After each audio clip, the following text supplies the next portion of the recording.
Quincy Jones discovered me.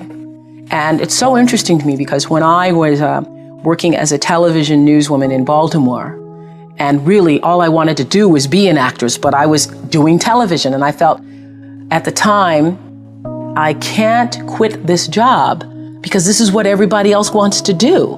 And if I quit this job, what am I going to do? And I was going to a speech coach at the time that the station had sent me to. The broadcasting school, they sent everybody to the same woman. And I was telling her, I really don't want to do this. What I really want to do is act. And she says, my dear, you don't want to act, because if you wanted to act, you'd be doing it. What you want to be, my dear, is a star. Because if you wanted to act, you'd be waiting tables in New York. And I thought, now why am I going to wait tables if I'm already working in TV? So I said, well, what I think is going to happen is I will be discovered, because I want it so badly, somebody's going to have to discover me. And she said, you just dream. You dream, you're a dreamer. So when it happened, I called her up. I said, you will not believe this. I got discovered. And it really was a discovery. It's like one of those Lana Turner stories, only it wasn't a drugstore. He was in his hotel room, saw me on TV. It was unbelievable. So the interesting thing about that is that I truly believe that thoughts are the greatest vehicle to change power and success in the world. Everything begins with thoughts. The chairs that we're sitting in, the room that we're in, all started because somebody thought it. So I thought up The Color Purple for myself. I know this is going to sound strange to you. I read the book. I got so many copies of that book. I passed the book around to everybody I knew. If I was on the bus, I'd pass it out to people. And when I heard that there was going to be a movie, I started talking it up for myself. I didn't know Quincy Jones or Steven Spielberg or how on earth I would get in this movie. I'd never acted in my life, but I felt it so intensely that I had to be a part of that movie. I really do believe I created it for myself. I wanted it more than anything in the world and would have done anything to do it. The biggest message I want to get across when it comes to the law of attraction is that it requires effort. It requires some type of action. That's why in the word attraction, you see action in the word. You don't just get to write down something on a piece of paper or have a vision board or map something out or cut out photos and look at it in front of you every single day, or write down things on a piece of paper and think hard about it for a few minutes and then expect everything in your life to change and to be this magnet of opportunities, to have everyone that you want in your life attracted to you, money, good health, opportunities with your career. It's not going to happen overnight like that. And I wish it did, but it's not that easy. So there are some beliefs and actions that we need to take place in order for it to work. And that's what we're going to do by diving into today. So the first thing you want to think about is switching from negativity to positivity. So many people get caught up in focusing on what they don't want to happen in their future. And I want to talk about this a little bit towards the end of this video on how to focus on some of the negative things that could happen, but really focusing on the positive for the main part of your life. We'll talk about that towards the end because this is an important distinction. But they start living almost in constant fear of what could go wrong and what won't work out. And when we come from this place of, well, I don't know if I put myself out there, it's not going to work out, and then I'm going to get made fun of, and then I'm going to be embarrassed, and then I'm going to be stressed, and no one's going to love me. And then we go in this rabbit hole and this kind of cycle of fear and anxiety, and that is not how you attract good things in your life. You can't start from your way of being of negativity and fear and expect to attract beautiful things in your life. So we need to eliminate the negative self-talk, and an environment that's easy to get stuck in sometimes can be the negative self-talk. And there's so much negativity in the world, and if you don't actively work to shift your focus, to shift your thoughts in your mind, that negativity will consume you. And that's where the law of attraction comes in. Now, for me, it's about focusing less on what I don't want to happen in the future and actually focus on what I do want. And again, I think a lot of people focus on what they don't want too much. And you start to attract the things you're thinking about. I don't want this, I don't want that. Those things start to come to you. You start to see them. It's like the old example of someone says, don't think of a pink elephant. You start to see it and you start to imagine it. If you say, well, I don't want to be poor, you start to feel it and you start to imagine it. and you start to have anxiety around it. So you want to really think about the positive things in your life. You want to think about, what do I want to attract? Who do I want to become? What do I want to overcome? So for example, if you're becoming a negative person, you're more likely to attract more negative people rather than positive ones, because positive people won't want to be around you. You know, negativity keeps company, and so does positivity. When you start to see other positive people that are like you say, I want to hang out with those people. Those people are going to continue to lift me up. I can lift them up. It's a good cycle. But the negative stuff you start to attract. When you talk about gossip and you talk about bad news and you talk about comparison and judgment and anxiety and stress, that feeds in a community of other people that speak in the same language. So you want to shift your language and start thinking more positively. And if you feel like you aren't deserving of a loving relationship, a loving partner, you're most likely going to attract the wrong type of people in your life. And if you're focusing on how much money you don't have in your life right now, or how your business could fail, you're not going to be able to focus your energy on the right clients or the products that will take your business to the next level, or the skills you need to develop to help you grow. Now, your thoughts dictate your actions and where your energy goes. So you want to be thinking about, what can I do to replace these negative thoughts, the anxiousness or the fear? How can I replace it so my energy can go in a more positive direction? And again, where you put your energy into is what you attract. So if you're thinking negative thoughts all day long, you're probably going to attract that. If you're thinking gratitude and positive thoughts, you'll start to see that show up differently. So how can we put the law of attraction into practice? Now let's go back to our examples and apply a new way of thinking. If you're caught in thinking negatively about the world and about yourself, this is so important. What would change inside of you if you looked around and you wrote down 5 things that you're grateful for about the world? Now, this, for me, is part of the secret to the law of attraction. It's the foundation is gratitude. It's your way of being must be grateful in order to attract new things. There's so many things in my life that I should not have attracted, because I didn't have the skills, because I didn't have the tools, because I didn't have the education, because I didn't have the money, because I didn't have the resources. So many things that I shouldn't have attracted, but because I had the foundation of gratitude, passion, joy, curiosity, those things started to come to me, and they can come to you as well if you come from that place of gratitude as your foundation. So you want to think about, what are these things that are important to me in my life? You know, it can be simple things. It could be like this cup of coffee that I have right now. It can be that I have a roof over my head, that I've got quality friends, that I'm healthy, you know, that I'm walking in nature today. It doesn't have to be some grandiose thing that's happened to you to be grateful for. I'm so grateful for these little present moments with people that I care about, to spend an hour on the beach, to go for a walk with a friend, to have a good conversation with someone and talk about something that I'm going through. For me, that's just as meaningful. The moments in between the big moments are just as meaningful. So write down these things or think about these things. This is something I embed in my daily life. When I wake up, I think about what I'm grateful for. When I go to sleep, I think about and reflect on the things I'm grateful for from that day.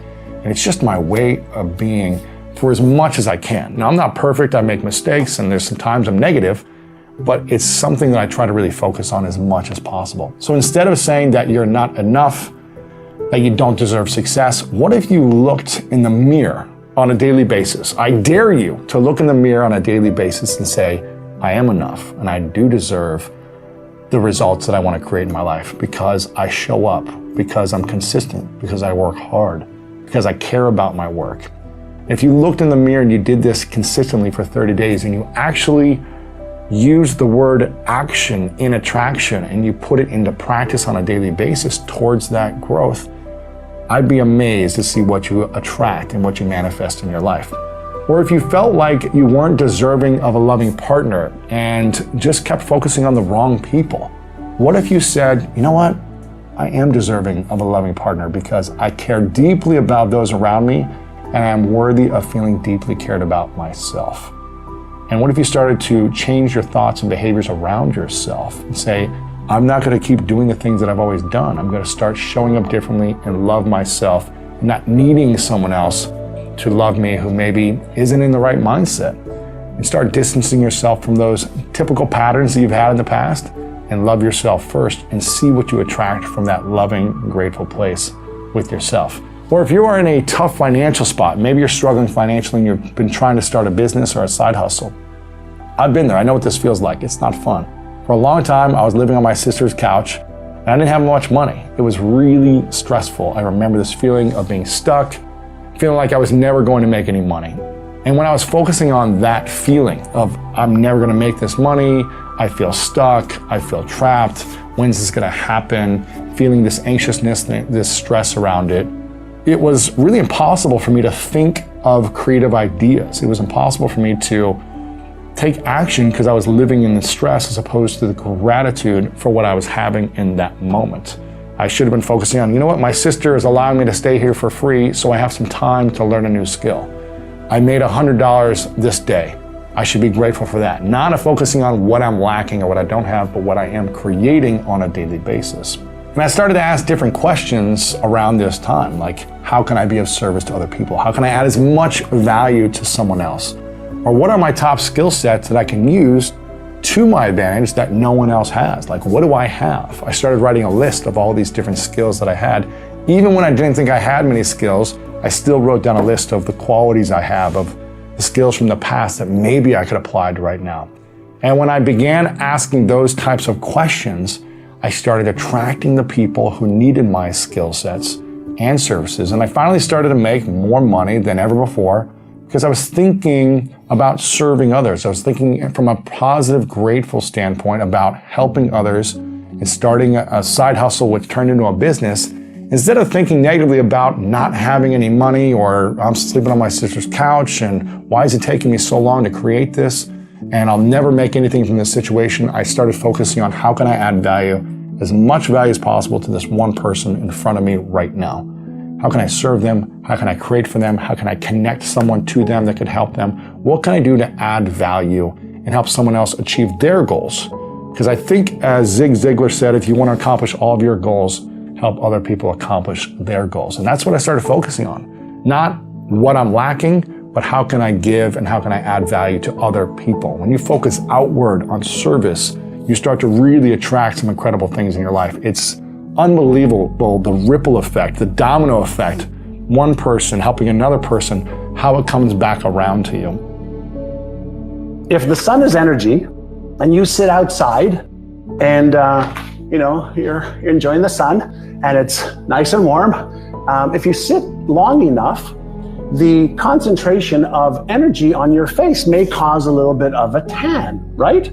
So it's going to cause your skin to get tanned. Agreed? So the energy is having an effect. The energy that's 93 million miles away, that's taking 8.8 minutes to reach my face from the sun, can affect my skin, right? Now, what if I took that sun and in between the sun and my face, okay, if I took that light and focused it through the lens, concentrated it to my face, could I burn a hole in my skin? Or if I took one of my goal cards, right? This is my goal cards, right? If I took the sun, right, and I used it to magnify, to increase the amplitude of the vibration of the energy called the sun through the magnifying glass, onto the paper, right? Could I burn a hole in the paper by focusing that energy? General sun, right, is general heat. But with a little bit of focus and concentration, right, I can increase the amplitude of the vibration of the sun. Now, stay with me, watch this. What if I took the same sun and instead of just focusing the sun a little bit,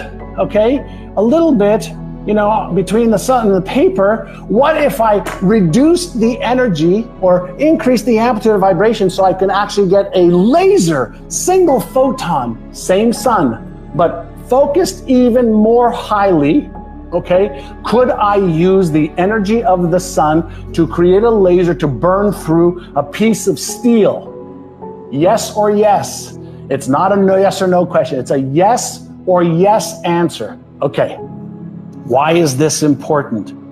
Okay, it's important because the more you learn to concentrate, okay, the more you learn to concentrate your brain, the electromagnetic switching station that can be fragmented or focused on your vision, health goals, wealth goals, relationship goals, career goals. The more you can stop being distracted, the more you can concentrate.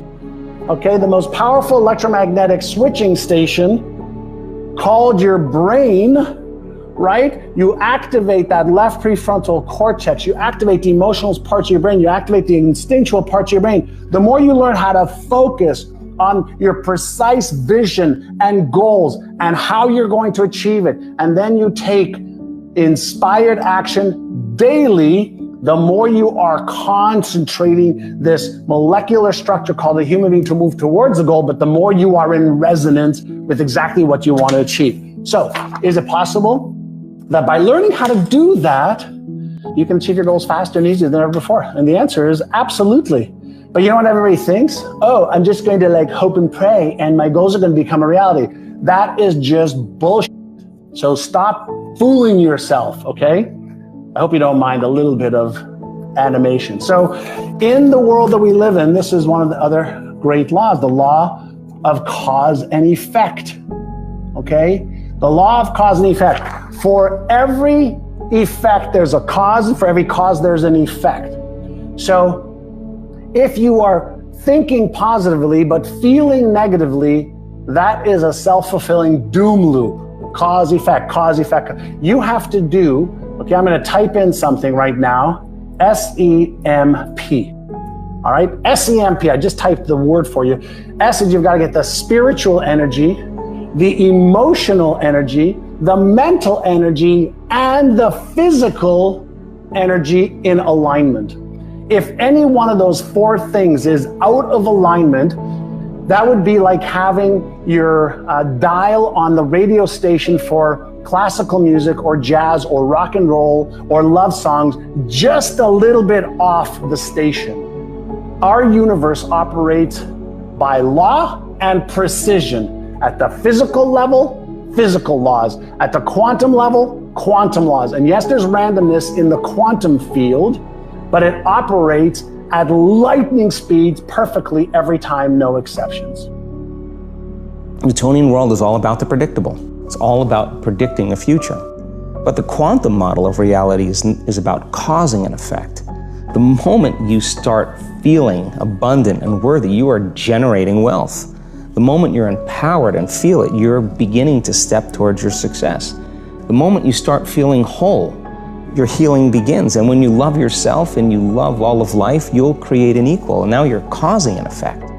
And I think that's the difference between living as a victim in your world, saying, I am this way because of this person or that thing or this experience. They made me think and feel this way. When you switch that around, you become a creator of your world and you start saying, my thinking and my feeling is changing an outcome in my life. And now that's a whole different game, and we start believing more that we're creators of reality. How do we then go from that, like mechanistically, to begin this visualization process of something that's empowering? It's me in a different state, it's my future self. Is it meditation? Is it, what does that look like? If you're not being defined by a vision of the future, then you're left with the old memories of the past and you will be predictable in your life.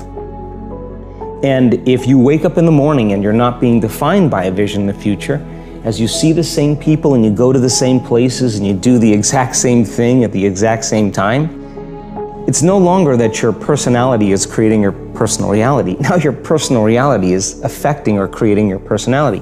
Your environment is really controlling how you think and feel unconsciously, because every person, everything, every place, every experience has a neurological network in your brain. Every experience that you have with every person produces an emotion. So some people will use their boss to reaffirm their addiction to judgment. They'll use their enemy to reaffirm their addiction to hatred. They'll use their friends to reaffirm their addiction to suffering. So now they need the outer world to feel something. So to change then is to be greater than your environment, to be greater than the conditions in your world. And the environment is that seductive.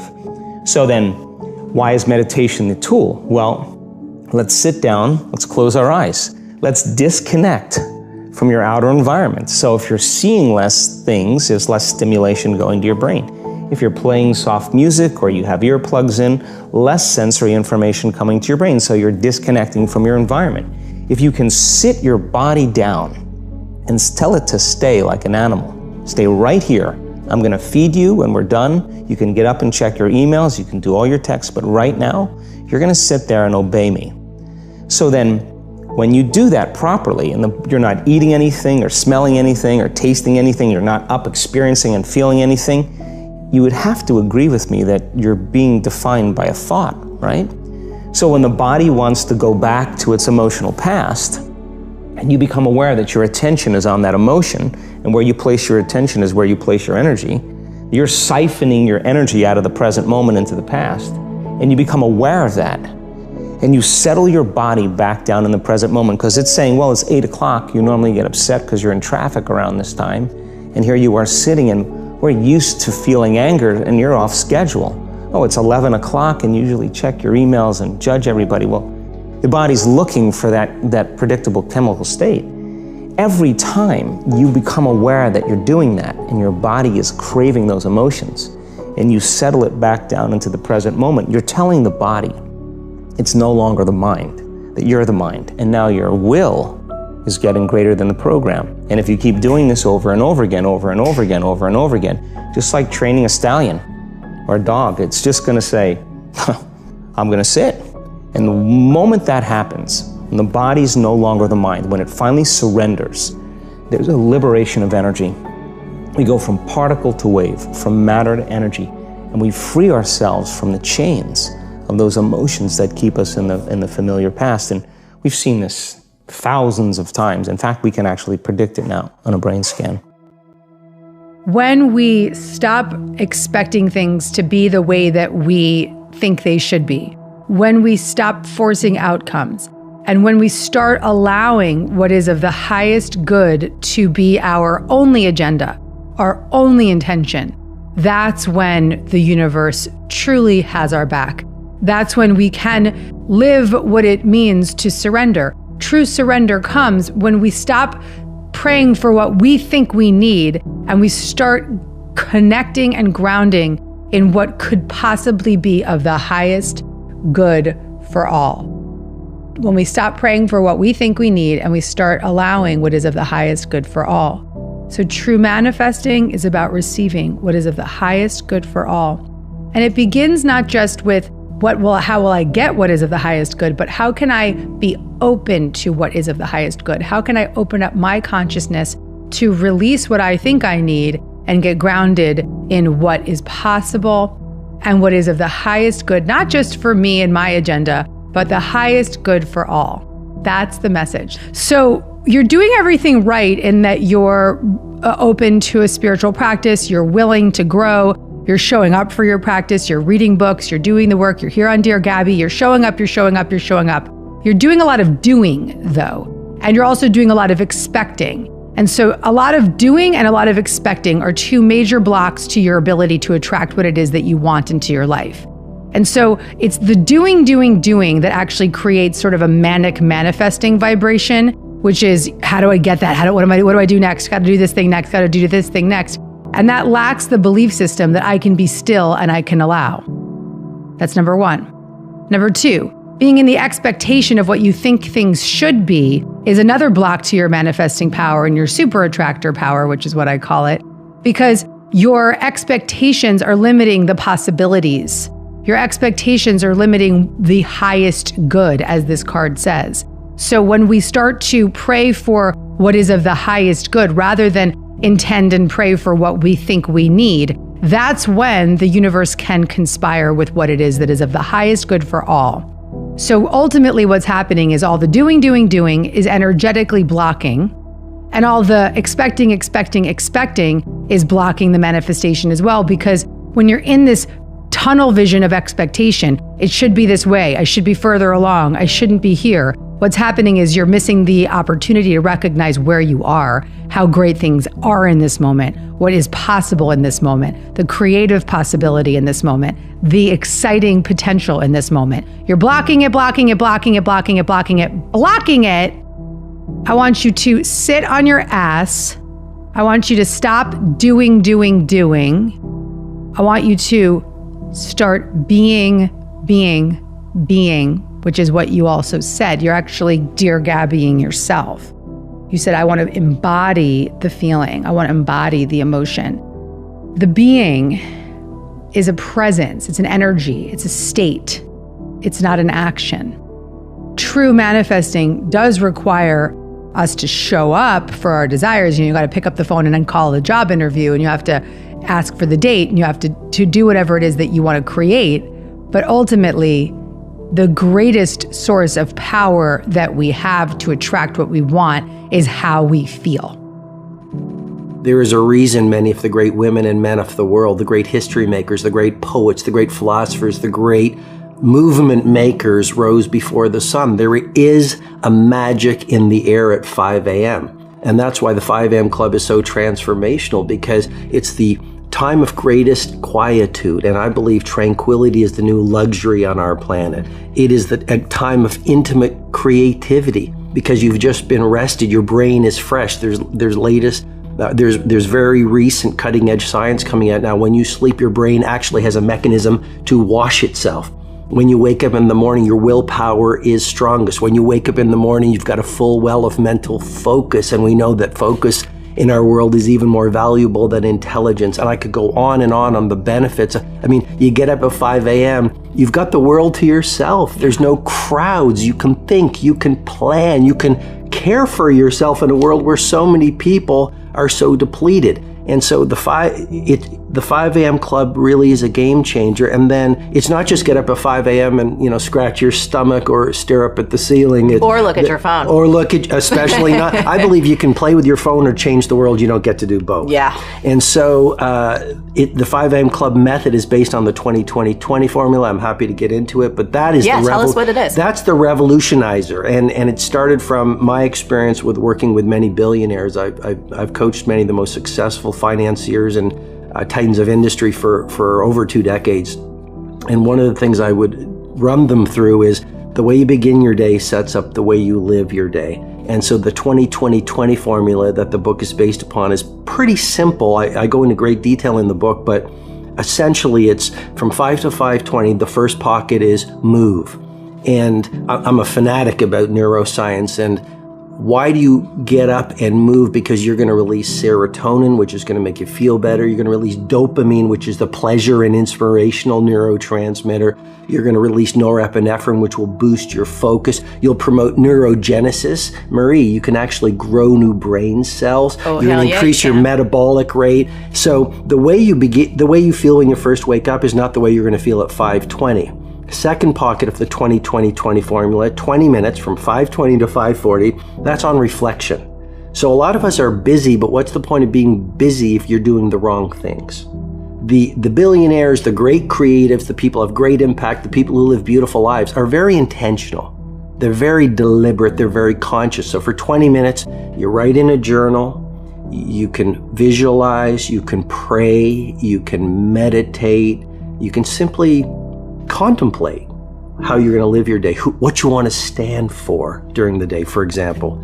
And then the final pocket of the 20-20-20 formula is all about grow. And that's where you just read from a biography or a business book or a philosophy book and so that's 20 minutes of growing, because I think we're most alive when we are growing. Yes. And I believe the leader who learns the most wins. Many of us have issues with productivity. Maybe we are overly productive, but we're feeling burnt out all the time, or we're not productive at all because we don't know where to start.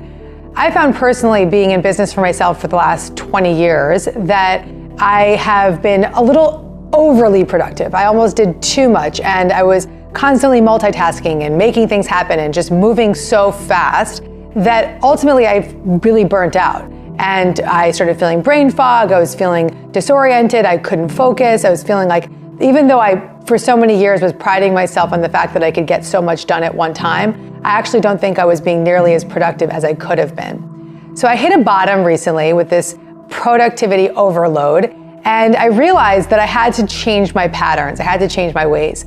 I was then blessed. I said a prayer. I said, I need some help with my brain fog, and I need some help with my productivity issue. And I, that day, got an email from the Dr. Oz show asking me to come on and do a segment with this lovely author and Dr. Mike Dow. And me and Mike had been in touch for many years, just because he had been an author. We were published by the same publishers. And Mike had written a book about brain fog.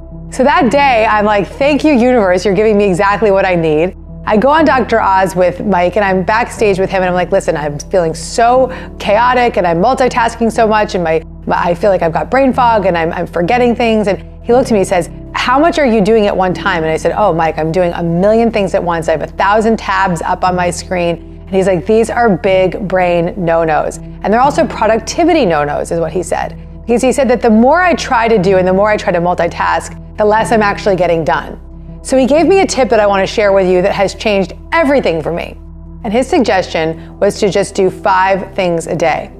To make a list of the 5 most important things that I need to do that day, and not do number 2 until I've completed number 1. And then once I complete number 1, move on to number 2, then on to number 3. And if I don't get through all 5 in one day, I'll just pick up the 5th the next day, or wherever I left off, I'll pick up the next day.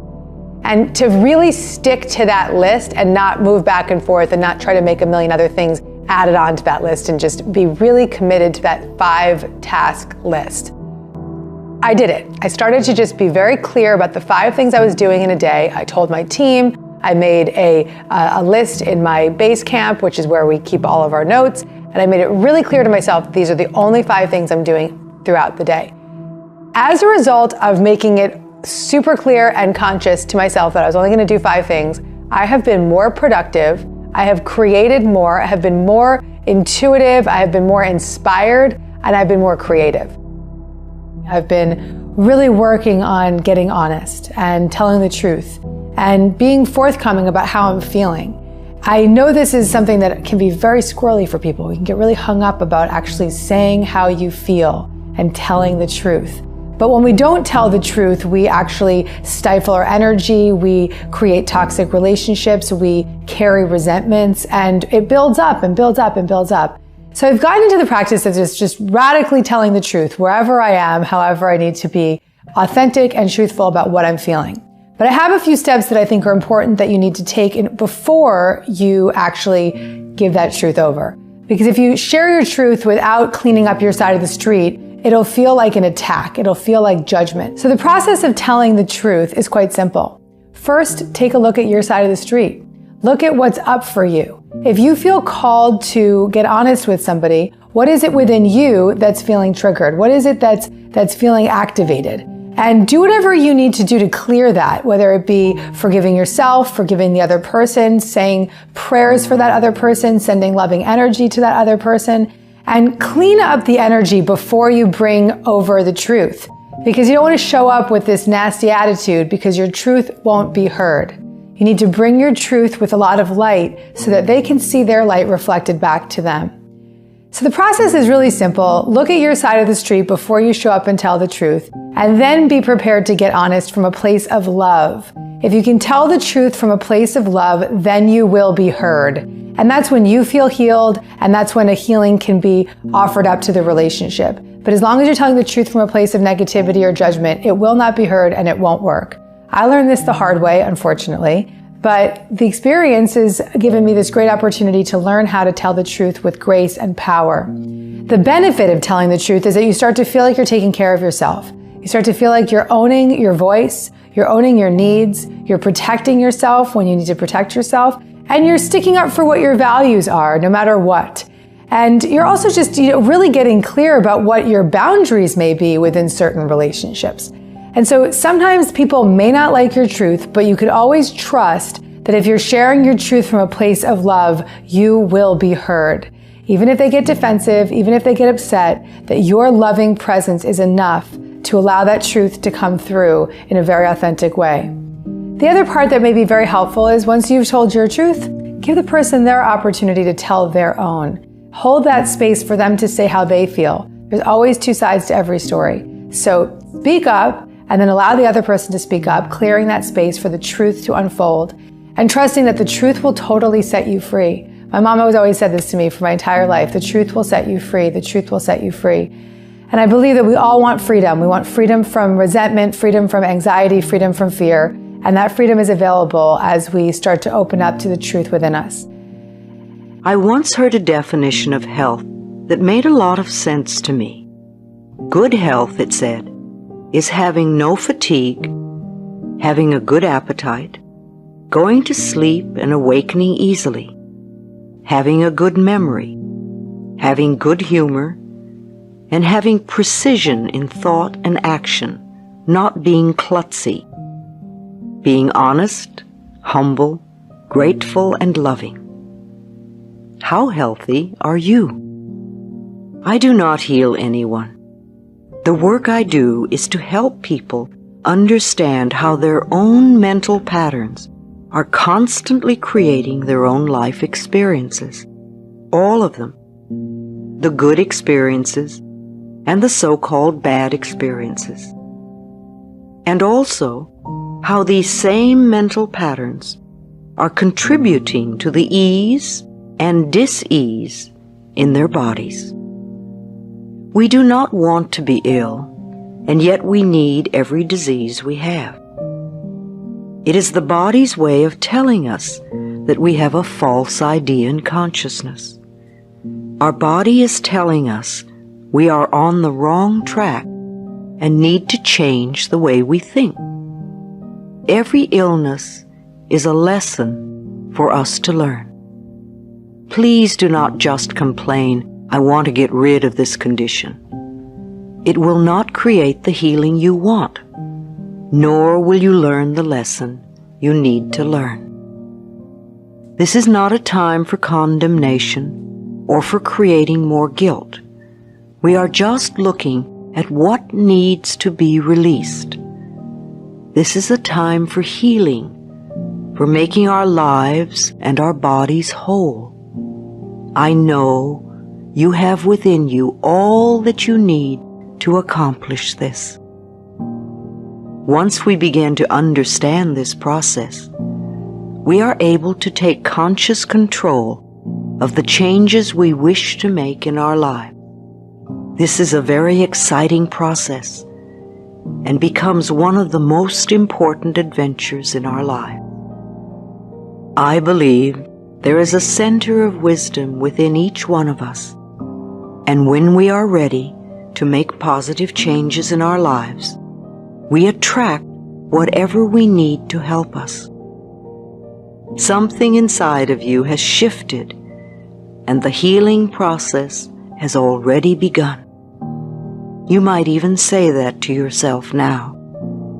I have already begun the healing process. The body, like everything else in life, is a mirror of our inner thoughts and beliefs. The body is always talking to us if we will only take the time to listen. Every cell responds to every single thought you think and every word you speak. Continuous modes of thinking and speaking produce body behaviors and postures and eases or dis-eases. The person who has a permanently scowling face did not produce that by having joyous, loving thoughts. Older people's faces and bodies show so clearly a lifetime of inner dialogue. How will you look when you are elderly? You see, it is my belief that it is our birthright to be totally healthy and totally fulfilled in every area of our lives. Take a nice deep breath, and if possible, allow yourself to be in a comfortable position. Just let these ideas wash over you. Only those ideas that are right for you will be accepted by you. It doesn't matter whether you understand them all or not, or if they make sense to you right now. Your subconscious mind will hear and record whatever you need. I believe that all illness is self-created. Not that we say, "I want to have this illness," but we create a mental atmosphere where this dis-ease can grow and flourish. Our internal mental dialogue reacts in every cell in the body.